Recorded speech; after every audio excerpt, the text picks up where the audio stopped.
जय जगन्नाथ। मो नायक हिंदुस्तानी बंधु मैंने बर्तमान ओडिशा सारा जुआड़े शुणव पांडिया पांडिया आउ नवीन नवीन बोली शुणा मिलूनी। जेबेठू नवीन बाबू ओडिशा आसी जो देख शुणा मिलूला नवीन नवीन केवल आलोचना नवीन पट्टनायक केवल नवीन पट्टनायक कौन सी नेता मंत्री को भी लोक चिन्हु नी केवल नवीन पट्टनायक नवीन पट्टनायक। बर्तमान गोटे समय नवीन तो छाड़ बीजेडी भी आुणा मिलूनी केवल पांडिया पांडिया। ये घटना कौन? पांडिया किए किए से पांडिया साधारण लोक कहीं पांडिया पांडिया कहीकि निज राज्यर सम्मान हरौच। ये पांडिया किए गोटे चाकर टोकाटे। प्रकृत कथा कहवाक गले जे साधारण लोक किभली भाव राजनैतिक रे अंध हो जाइछंती।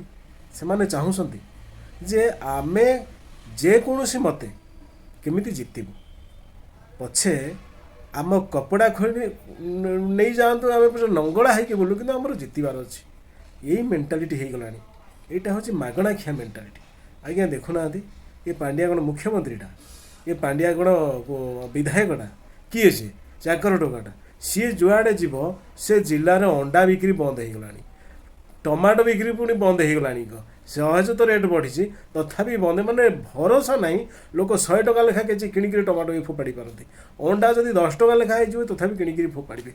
अच्छा सी कौन मुख्यमंत्री ना सी कौ उपमुख्यमंत्री ना कौन सी कौ गवर्नरटा एमती हो कौन फोपड़ा जाऊँगी? माने ताकू फोपाड़ुंट पुणी किए ताकू फोपाड़ुंट सरकार दलिया लोक। ता कारण हूँ लोकों समालोचना न सही पारी लोक जो समालोचना कर तुम द्वारा शाग सीझुनी। गोटे चाकर टोकाटा तुमको मेढ़ा चराऊँगी। गोटे चाकर टोकाटा तुमको नचौची बाजा बजाऊँ चाकर टोका तुम सब नाचुच। ये जो समालोचनार शिकार होती सरकार दलिया एवं तांकर सरकार दलिया जो मैंने अच्छा आगुआ सब पंचायत मानक ब्लॉक मानक डिस्ट्रिक्ट मानक से माने ही आउ सही पारुना लोकों समालोचनार ज्वाला आउ सही पारुना। तेणु बाध्य होकर अंडा टमाटो फोपाड़ुंट दल लोक। विरोधी दल केबे काम करेंगे ना कारण विरोधी दल तो बसिकिना मजा देखुं से तो ताली मारुं मजा देखुं से तो कहते देख रे तुम मंत्री विधायक केते केते बड़ बड़ मंत्री केते दिन है केते थर है मंत्री है केते पुराणा नेता तांकू गोटे चाकर टोका नचौची तंटी की चिपिकी धरी ढमणा जेमती चुचुंद्रा को पाटे धरीदब ना छाड़ी पारुथब ना गिली पारुथब से जहाँ कर मर। अरे छाड़े भोक विकल मर सम्मान हानि हो साढ़े जब गिड़ीदब ताले चुचुंद्रा ताहले भी मना। तेणु बर्तमान यही अवस्था अच्छी आम राज्य सरकार कर मंत्रिमंडल एवं दलीय लोक से अवस्था अच्छा कहीं भूल रे भी कहा मुहर पांडिया विरुद्ध में गोटे पद बाहरी पार जी बाहर कला नामटी नेला। तेणु यही अवस्था बर्तमान एमती अकली पड़ी सरकारी दल एपटू मारे गोहत्या सेपटू मारे ब्रह्महत्या विचरा कर कौन? तेणुक साधारण लोकों आगे जो कहुचे किए विरोधी दल अंडा माड़ कर तुम तो खुशी हवा कथा। सरकार दल तो खुशी हवा कथा।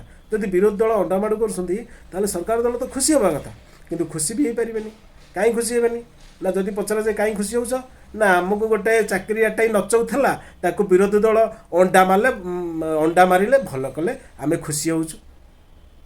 तेणु खुशी प्रकट कर पारना। ये खुशी नुह ये हूँ गोटे प्रकार छाती भितर तो प्रबल जला पोड़ा हो पड़ुची मुहरे मुह बहलिया कर चुप रहा सेमती बर्तमान चली सरकारी दलिया 23 वर्षर शासन गोटे कहीं मुख्यमंत्री कैंडिडेट बाहर पारे।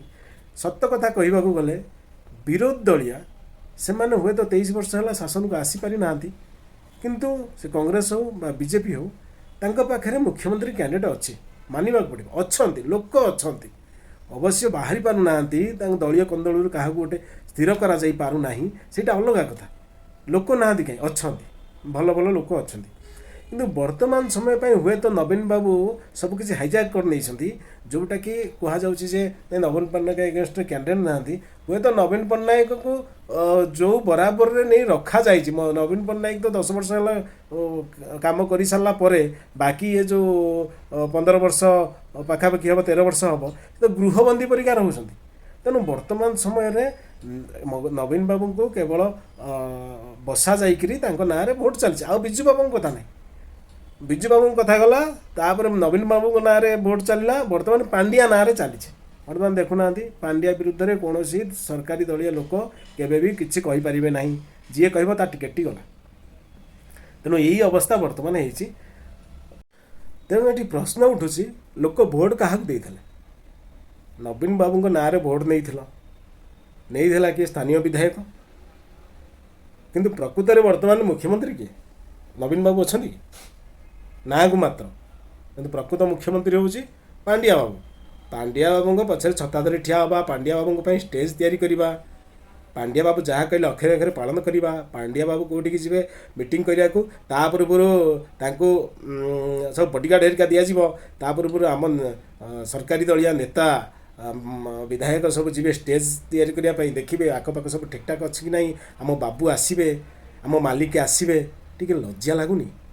ଏଇଟା କେବଳ ଇଏ କେବଳ ସରକାରୀ ଦଳିଆ ସାଧାରଣ ଲୋକମାନେ, ଯେଉଁମାନେ ସରକାର ଦଳକୁ ଭୋଟ୍ ଦେଇଥିଲେ, ତାଙ୍କୁ ପଚାରିଲ, ମାନେ ଲଜ୍ଜାରେ ତାଙ୍କ ମୁଣ୍ଡ ନଇଁ ଯାଉଛି। କିଛି କହିପାରୁନି, ବିରୋଧୀ ଦଳଙ୍କ ଆଗରେ ସେମାନେ ମୁଣ୍ଡ ଟେକି ପାରୁନାହାନ୍ତି, ଆଖି ଉଠେଇ ଚାହିଁ ପାରୁନାହାନ୍ତି। କେବଳ ସେତିକି ନୁହେଁ, କେବଳ ସରକାରୀ ଦଳିଆ ଲୋକଙ୍କୁ ଲଜ୍ଜା ଲାଗୁନି, ସମଗ୍ର ଓଡ଼ିଶାବାସୀଙ୍କୁ ଏଇଟା ଲଜ୍ଜା। ମାନେ ବାହାରେ ଏ କଥା ଯେଉଁ ଶୁଣିବାକୁ ମିଳୁଛି, ଗୋଟେ ଚାକର ଟୋକା ମେଣ୍ଢା ଚରଉଛି ଓଡ଼ିଆଙ୍କୁ, ଆଉ କି ଲଜ୍ଜା ଦରକାର? ଧନ୍ୟ କହିବ, ଧନ୍ୟ। ନବୀନ ବାବୁ ଯେତେବେଳେ ପ୍ରଥମ 10 ବର୍ଷ ତାଙ୍କ ନାଁରେ ଗୋଟିଏ କମ୍ପ୍ଲେନ୍ ଆସିନଥିଲା, କାହାର ସାହସ ନଥିଲା କୌଣସି ଦଳରେ, ଏଇଟା ମାନିବାକୁ ପଡ଼ିବ। ସୁପର ଚିଫ୍ ମିନିଷ୍ଟର ଥିଲେ ସେ, ସୁପର ଚିଫ୍ ମିନିଷ୍ଟର। କିନ୍ତୁ 10 ବର୍ଷ ପରେ ଧୀରେ ଧୀରେ ସେ ଯେତେବେଳେ ତାଙ୍କ ଶରୀର ତାଙ୍କ ସାଥ ଦେଉନି, ତେଣୁ ଅନ୍ୟମାନେ ସେଟା ତାଙ୍କ ଜାଗାଟାକୁ କବ୍ଜା କରିନେଲେ। ସେ ଜାଗାରେ ଆମ ମନ୍ତ୍ରୀ କ'ଣ କରୁଥିଲେ? ଆମ ବିଧାୟକ କ'ଣ କରୁଥିଲେ? ଆମେ କାହା ପାଖକୁ ଯିବୁ? ଆମ ଗୁହାରି କାହାକୁ ଜଣାଇବୁ? ପାଣ୍ଡିଆକୁ ଯଦି ଗୁହାରି ଜଣାଇବାକୁ ପଡ଼ିବ, ତାହେଲେ ଜମିବାଡ଼ି ବିକିକିରି ପଇସା ଧରି ସାଙ୍ଗରେ ଯିବାକୁ ପଡ଼ିବ, କାହିଁକିନା ତା'ର ଉପରଠାରୁ ତଳ ପର୍ଯ୍ୟନ୍ତ ପାଣିରେ ହିଁ ଚାଲିଛି। କଥାରେ ଅଛି, ସେ ଜଣେ ବିଦେଶ ପୁଅ, ସେ କେବେ ଦେଶର ମଙ୍ଗଳ ଚାହିଁପାରିବନି, ତା'ର ସେତିକି ପ୍ରେମ ଭାବନା ଆସିବନି, ସେ ତା'ର ପକେଟ୍ ଗରମ କରିବାକୁ ଚାହିଁବ, ଆଉ ତାହା ହିଁ ହେଉଛି। ତେଣୁ ଆମେ ସରକାର ଦଳକୁ ବିରୋଧ କରୁନି କି ନବୀନ ବାବୁଙ୍କୁ ବିରୋଧ କରୁନି। ତେଣୁ ଏଇ ଯେଉଁ ଜିନିଷଟା ମେସେଜଟା ଯାଉଛି ପୁରା ଦୁନିଆକୁ, ଯେଉଁଠି ତାମିଲ ଟୋକା ମେଣ୍ଢା ଚରଉଛି, ସେଇଟା ଖରାପ ଲାଗୁଛି। କେବେ ବି ମୁଁ ନବୀନ ବାବୁଙ୍କ ଏଗେନ୍ଷ୍ଟରେ ଏମିତି ଭିଡ଼ିଓ କରିନଥିଲି, କିନ୍ତୁ ବର୍ତ୍ତମାନ ଯେଉଁ ସବୁ ସିଚୁଏସନ୍ ହେଉଛି, ତେଣୁ ମୁଁ ନବୀନ ବାବୁଙ୍କୁ ବିରୋଧ କରୁନି।